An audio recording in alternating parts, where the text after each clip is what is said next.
এদিকে যুদ্ধ বিরতিতে যাওয়ার আগে ইসরায়েলে লাগাতার হামলা ইরানের। ইসরায়েলের দিকে 6 দফা মিসাইল হানা, মধ্যরাত থেকে দফায় দফায় আছড়ে পড়ে মিসাইল। তেল আবিব সহ একাধিক শহরে হামলা চালায় ইরান।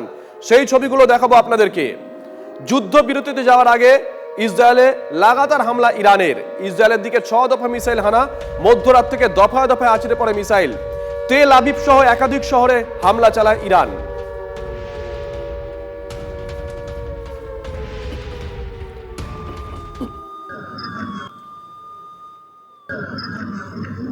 এদিকে ইরান ইসরায়েল যুদ্ধবিরতির কথা ঘোষণা করেও B-2 যুদ্ধ বিমানে পাইলটের প্রশংসায় পঞ্চমুখ ডোনাল্ড ট্রাম্প। B-2 যুদ্ধ বিমানের পাইলট অভিযানের সঙ্গে যুক্তদের প্রতিভা ও সাহসের কারণেই আজ এই চুক্তি সম্পন্ন হয়েছে। গভীর রাতে সুনির্দিষ্ট আঘাতই আমাদের একজোট করেছে এবং চুক্তি সম্পন্ন হয়েছে। সোশ্যাল মিডিয়ায় ফের পোস্ট মার্কিন প্রেসিডেন্টের।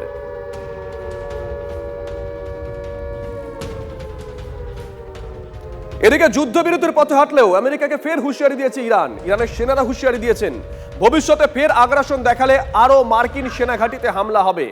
মধ্যপ্রাচ্যে আমেরিকার সেনা পরিকাঠামো ভেঙে পড়বে, হুঙ্কার ইরানের সেনাবাহিনীর।